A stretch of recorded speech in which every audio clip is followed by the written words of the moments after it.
And welcome back to A Podcast in Space and Time. I'm Kendal Coffee. And I'm Holden B. Huffman. And today we're discussing Doctor Who Series 2, Episode 6, The Age of Steel.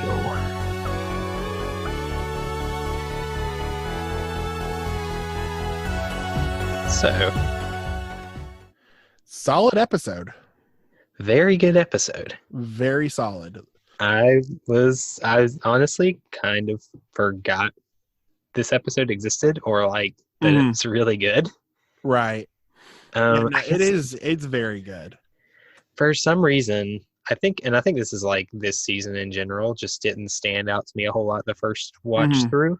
Yeah. But I think because we're like watching so intently. Oh, your mic and sound, like really, did you do something with your mic? Because it sounds so much better now. Oh, I moved a cord. That's what it was. That's why it was a little muffled. Oh, okay. But anyway, we'll continue. You sound better now. Okay. Yeah, but I think because we're watching like so closely and like actually paying attention and taking notes and things, I'm really noticing a lot more than I did before, and just appreciating some of these episodes a lot more than I did before. Yeah, no, I totally get you. Like with series 1, what came out to be my number 1 episode really surprised me. Like originally it had been like The Empty Child and The Doctor Dances being my favorite from the season. But after that rewatch, it became Dalek. And like at the time, my least favorite episode as well was the 2-parter with the Slovene. Right. And that changed. Yeah, I really feel that. I also didn't expect Dalek to be so high up on my list and, to be at the top of my list. But it's... Right. I think too, like, I think we're both older than when we started watching Doctor Who. Because when I first started watching, let's see, it was 2013. It was late 2012. But this stuff I didn't really start watching until... I don't really know when I started watching this, because I started with Matt Smith and just continued on. Right. And didn't really look back until maybe a year or two later. Right, yeah. And I think, like, at least for me, the older I have gotten, the more I have appreciated certain things about stories that I didn't really pay attention to as a kid. Right. Because, like, when you're younger, you're just like, oh, good story. You're like, ooh, action, adventure. But now, when you're older and everything, you really look for the symbolic and thematic things. Yeah, and I think that's what I've appreciated a lot more rewatching these episodes that I haven't revisited in a good while. Right, and it's really going to be interesting once we get up into the Matt Smith era, what we're more familiar with. Yeah, because those I tend to rewatch pretty frequently. Like, I've definitely watched like the Matt Smith run at least once every other year or so, since I first watched it when those episodes were new. I kind of hopped on to the show in Matt's like 3rd season, or it was before. Really? It was before. Yeah, because I remember the first like new episodes I watched as they were premiering was Series 7. Dang. Because I remember starting off with Series 5 because you told me and Travis to start off on Series 5, but you didn't realize we had access to the earlier episodes. Yeah, that's where I started. I started with Series 5. And honestly, I don't think I would have become the fan I am today if I had started at the beginning. I think same. I think something Series 5 did very well was, I mean, it was more up to date, which, has an appeal to it. Like the special effects were contemporary, and, it was very fast paced. So it immediately drew you into the show. Whereas, I love these older episodes, but they're a little bit harder for someone who's not super into, like early 2000s sci-fi. Right. It's not as it's not as like easily accessible. Right. And like younger me, I believe I was 16 when I first started watching, 16 or 15. But yeah, no, if I then had watched back and like watched this, like first started with like the Slovene or something, I just would have laughed my head off and probably not have continued. Yeah, I remember when I was like first getting into Doctor Who, and I was watching through series 5, and the BBC would or BBC America at the time was like would just have Doctor Who marathons and premiere random episodes, just like now they just have Star Trek: The Next Generation marathons. Yeah, I missed the Doctor Who marathons, but yeah, I would like hop on and watch a random episode from a random season because that's what they were playing. And I remember seeing part of and I'm not going to talk spoilers here, but I remember seeing part of Turn Left. Oh, and yeah. It was I had no context for what was happening at all, so it was that very was me. bizarre to me. The first time I watched Turn Left, I didn't have the context either. So yeah, and it's such a good episode, but again, out of context, it's very strange. Right. But anyway, back to this episode. Yeah. Little yeah, I like, there are a lot of gems though in these episodes that some people maybe it would not really be up to their. It's definitely not up to like modern or like current, sci-fi sensibilities, but. But there's so much good stuff in there. You get people like the nerds and geeks like us, you really do appreciate it. But if you just have your casual viewer, I don't think they would really find that much of an appeal.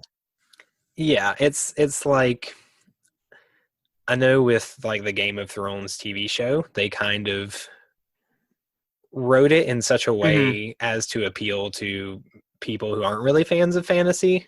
Right. And even like compared to the books, they really downplayed, well, especially compared to the books, they really downplayed the fantasy elements, especially like the farther the show went along, until it was almost basically like, something else. a drama series about the medieval period, but there are also dragons. And incest. Yeah. Well, that comes with the territory, but it's true. But yeah, and I love that Doctor Who is not that way. It's unabashedly weird and sci-fi, and wibbly wobbly, especially the early stuff. It's very wibbly wobbly, timey wimey. Like we were talking last episode about just how campy that episode was, and in a way, I kind of miss that in like the newer stuff. It's you kind of lose some of the campiness. Yeah, you really do, and like you really miss it. But at the same time, like you don't miss some of it. Like you get you get the Slovene 2-part, and you're like, oh gosh, I'm glad they moved away from this. But then you get to an episode like,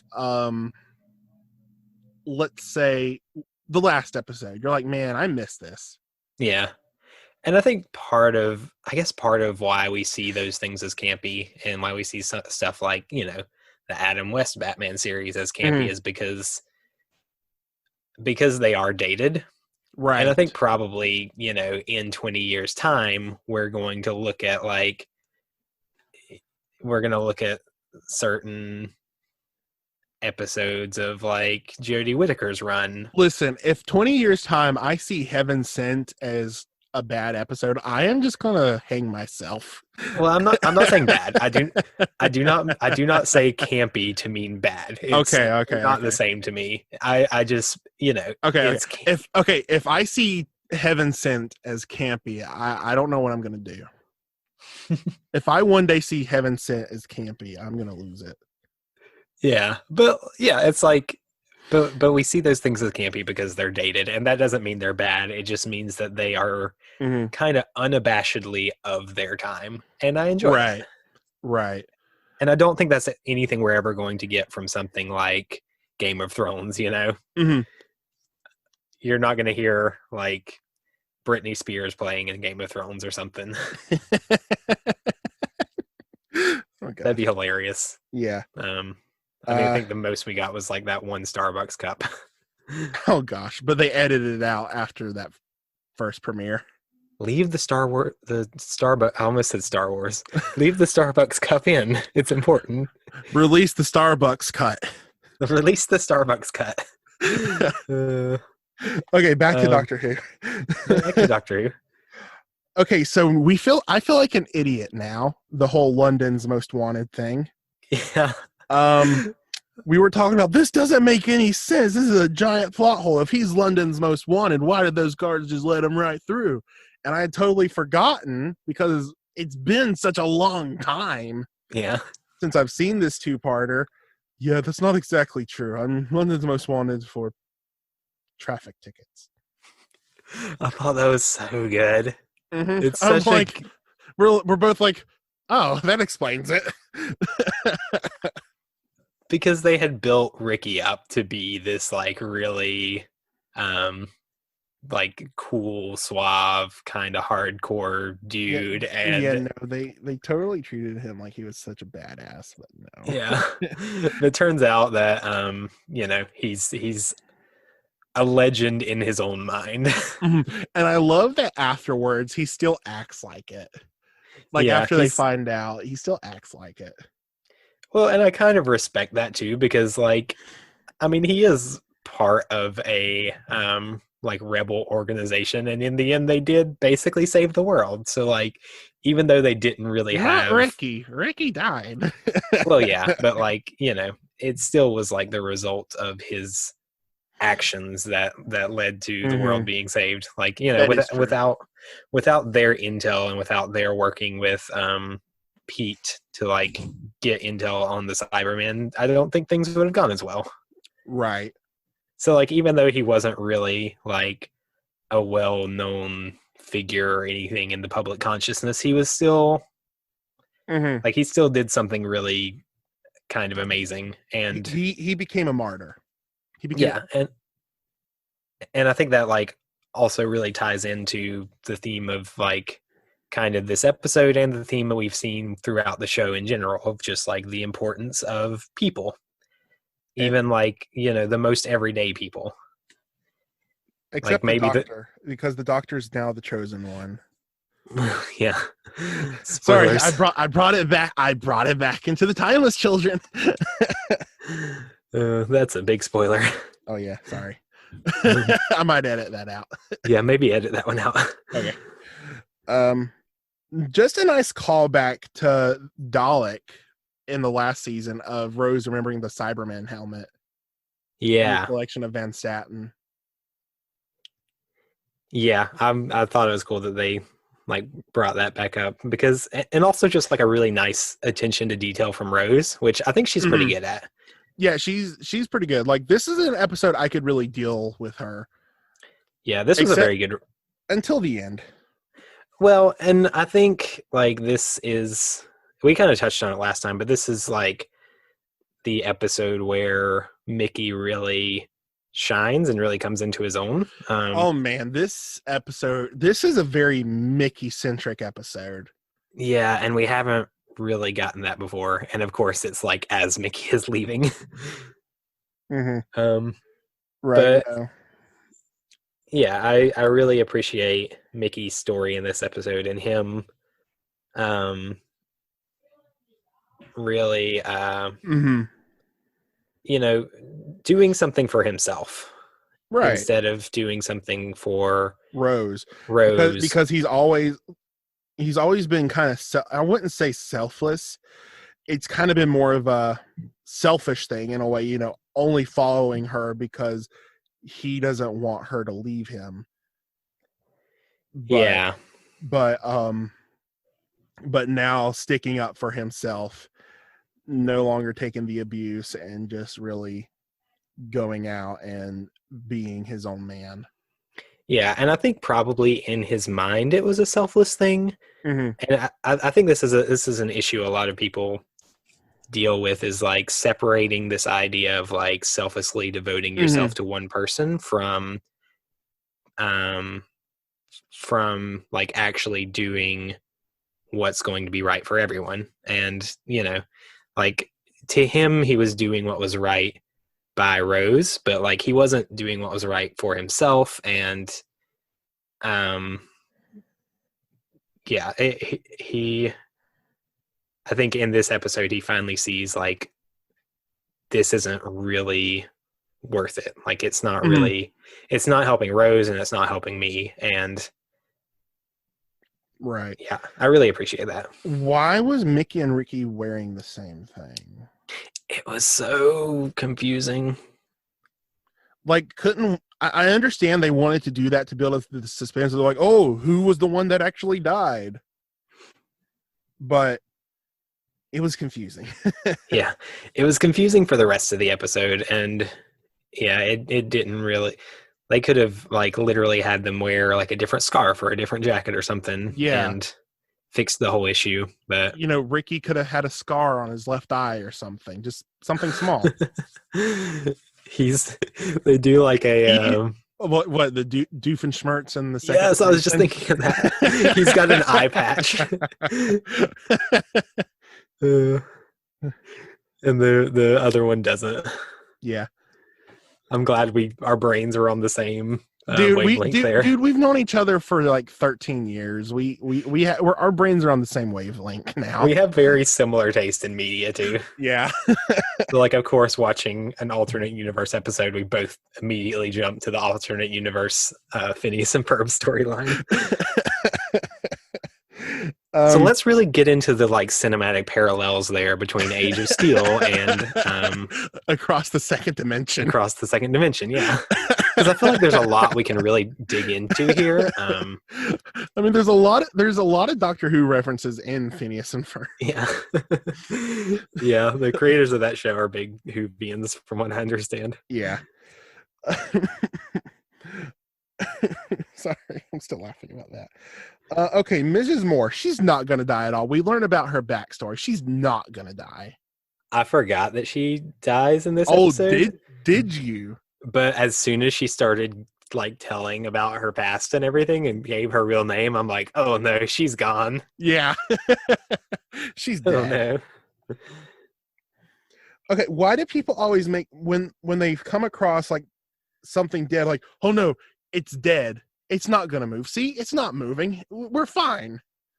And it's fine. And then all of a sudden, oh my gosh, it was actually alive and still working. Never would have guessed that. Yeah. I mean, like, I get that it's a way to create dramatic tension, but it's a cliche. It's been overused. Yeah, and it always makes the characters seem really dumb, which, Mickey is a mixed bag as far as that goes. But right. It was annoying. Well, it's worse when they like make fun of the person too. It's like they throw something at it, like, see, it's dead. It can't do anything. Why are you so scared, you big dummy? It's dead. Come on, I dare you to touch it. That kind of stuff. Yeah. Okay, the most depressing moment in this episode. Oh. I teared up. Mm-hmm. Was freaking Sally Field. Which, come on. I just realized Sally Field. Was it Sally Field? That's the name, Sally Field. Oh, I didn't catch that. I called it Sally. Right, no, her last name was Field. Oh, okay. Man, the Flying Nun was in this episode. And she died. Oh no. Okay, how was that? Also, that was a very depressing moment. Yeah, very, very like well done scene. But just very sad. The automated voice, it's so cold. Yeah. I teared up. Yeah, like pretty good.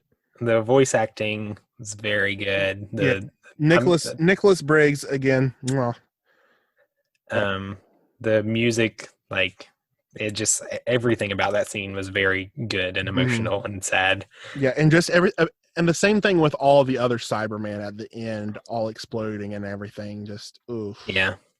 And then we get like the 1-2 punch of like her and then Mrs. Moore like right after. Mm-hmm. Although, how is that Cyberman silent? It's a big walking, clunking metal. It's just that bothered me. It should have just been like, oh, there's a Cyberman coming. But no, it's just like, but it's just like, oh no, a Cyberman. Where'd that come from? Yeah, I guess you could argue that they were both like, very caught up in the emotions of the moment, but it seemed weird that the doctor wouldn't have noticed. But you still would have heard it. Yeah. Yeah, Another, that was yeah, odd. another cliche that I'm not very fond of. Like, come on, come get me, come get me. I'm over here. Come get me, come get me. It's obviously a trap. Yeah, when he was lowering the empty Cyberman suit. Yeah, I'm like, if that was me, I'd be like, no, come on, I'm not an idiot. That's all that cliche's always bothered me in all types of media.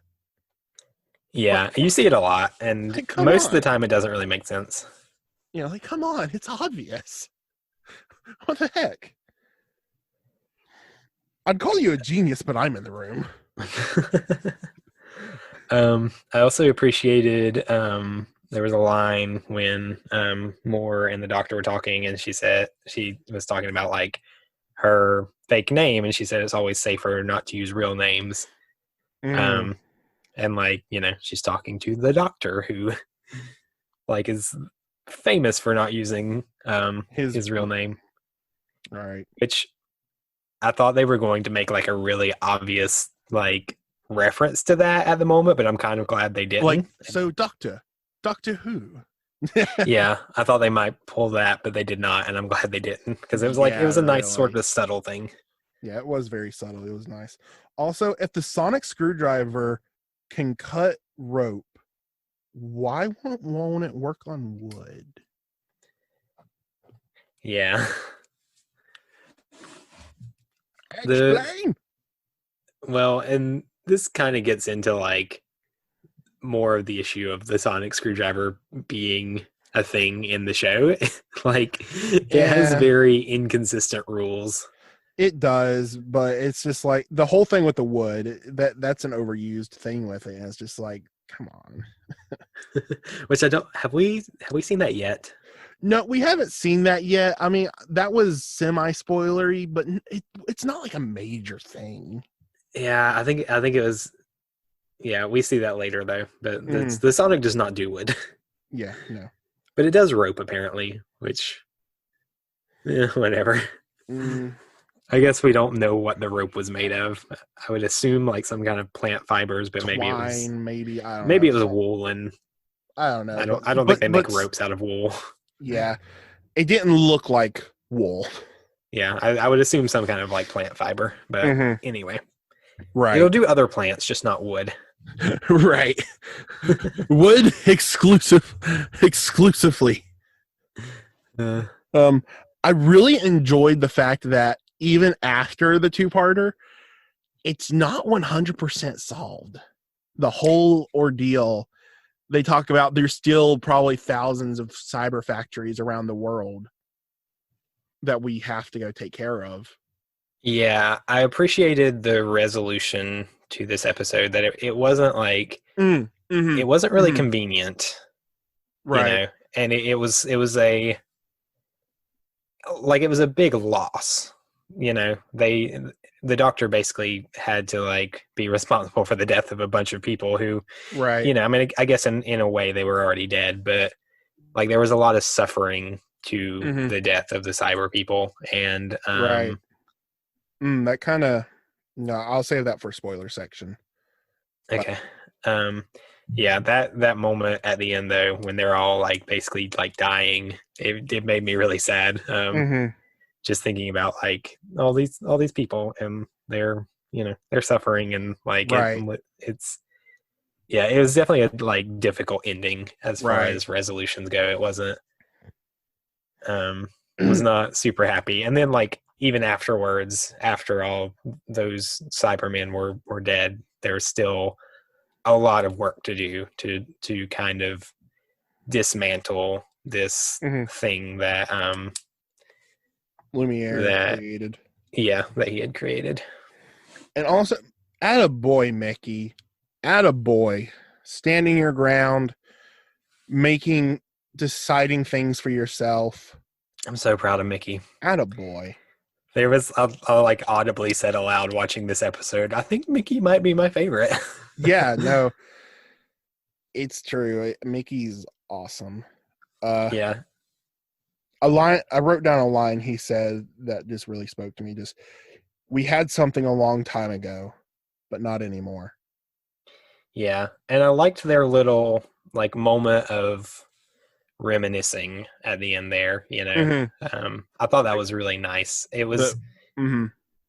It was definitely one of those things that like his departure could have been a really sour note. But it managed to not be, and I kind of liked that as well. Right. Like he was leaving on his own terms, but he wasn't really bitter about it, and you know, him and Rose were still able to like have a nice moment as friends at the end. And I was really glad they only hugged.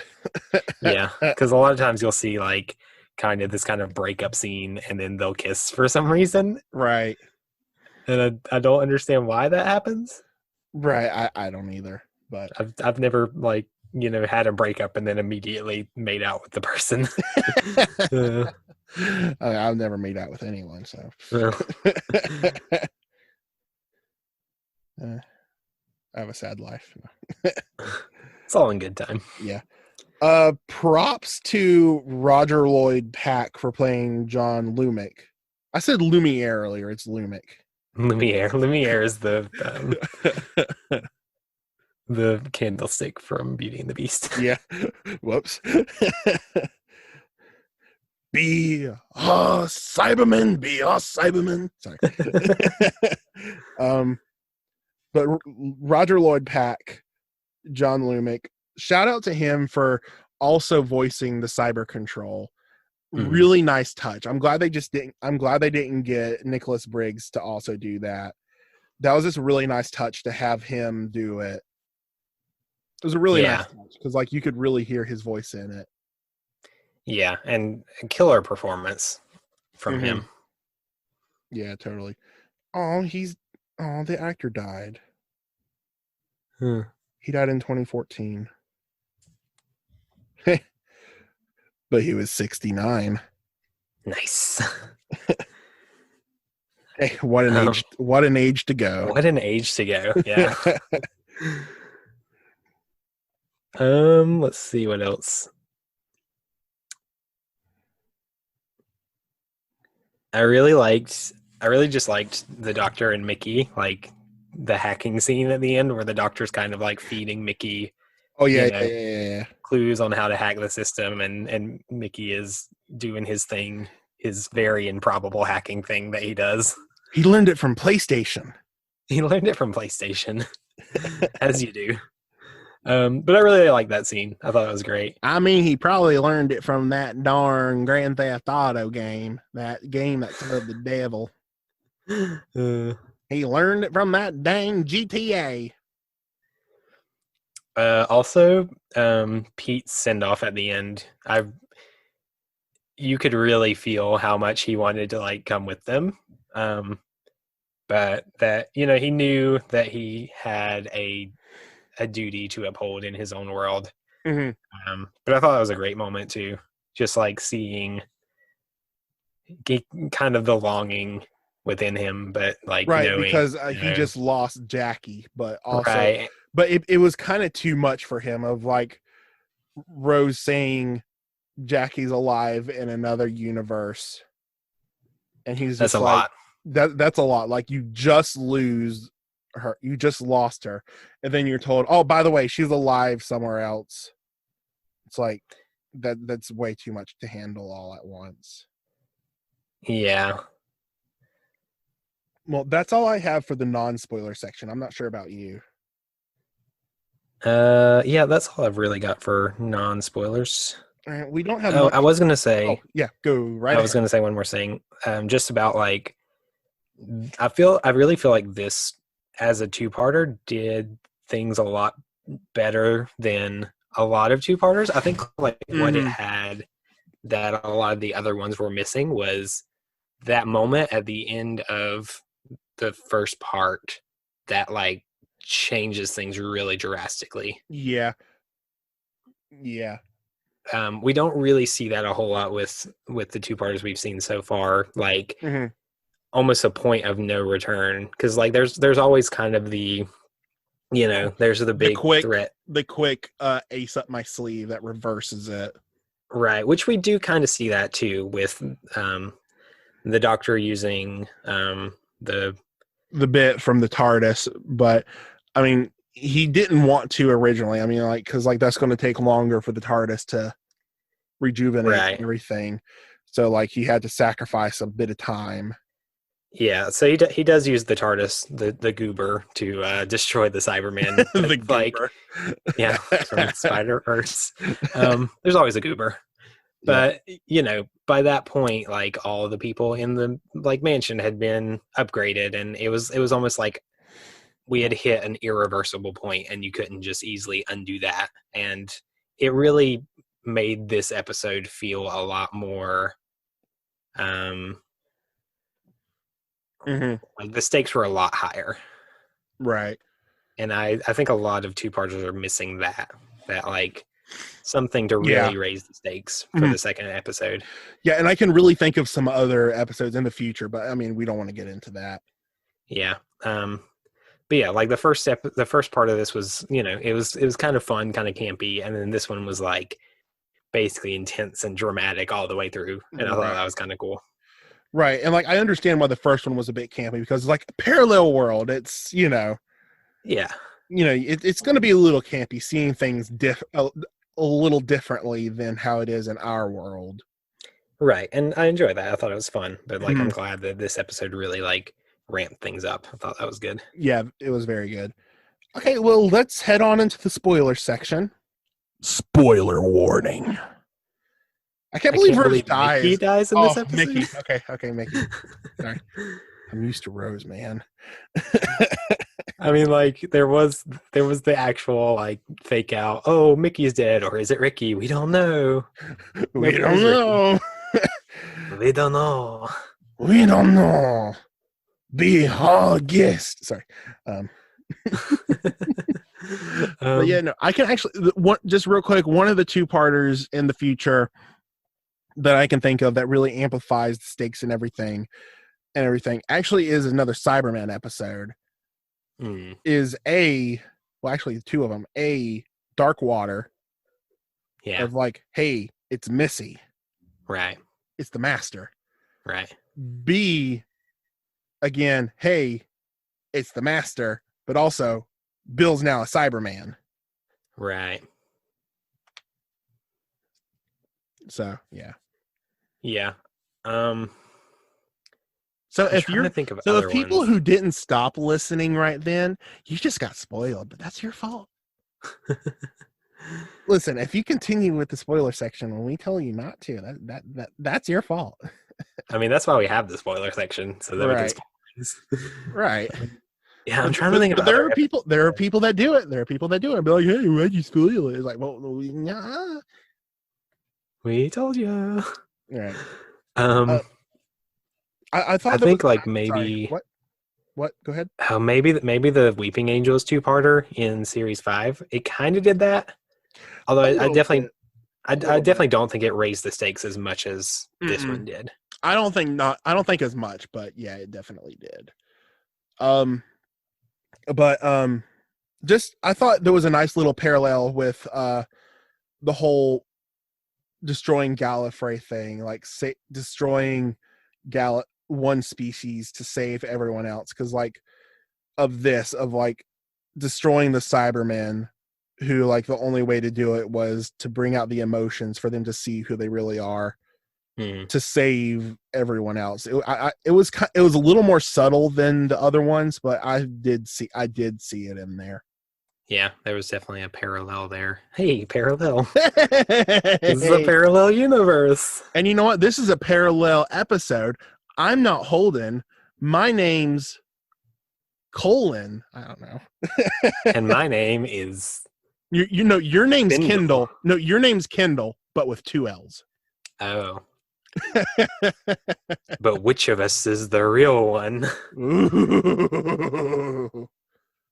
Well, what do you mean which of us is the real one? Because we're both different people. You and I are different people. Are we? I don't know. I don't know now. Something to think about. Yeah, maybe in this universe, I'm actually you and you're actually me. Whoa. I mean, you just blew my bean. Ew. Not like that. That sounds very wrong. I'm in my brain. Okay. That sounds very wrong. There's nothing wrong with blowing a bean. Oh gosh, Kendall, stop it. Anyway. Oh gosh. That's all I got. Yeah, I definitely got to add in the settings of this episode. Not meant for children. I feel like we've made Doctor Who PG jokes. It's fair. I mean, it's a PG show, so Doctor Who has made worse jokes. It's very true, and we're about to see one in a future episode, Love and Monsters. Oh gosh, I'm not ready for that. Nobody's ready for Love and Monsters. I think I've only fully watched that episode maybe twice. I think I've gotten through it once. I think on like every other watch through, I just kind of skipped it. I don't blame you. Can we just skip it this time too? Let's just not do that episode. Yeah, let's just not do Love and Monsters. No, we're gonna do Love and Monsters. No, we got to do it. We got to do it. We got to do it. I mean, that's like saying we're not going to do the Timeless Children one day, but no, we're going to do the Timeless Children. We have to. This whole show is the Timeless Children. Dude, this whole show, we started this whole show mainly for the Timeless Children. Yeah. Okay, everyone. Well, thank you for joining us on Podcast in Space and Time. Join us next time as we discuss and review The Idiot's Lantern.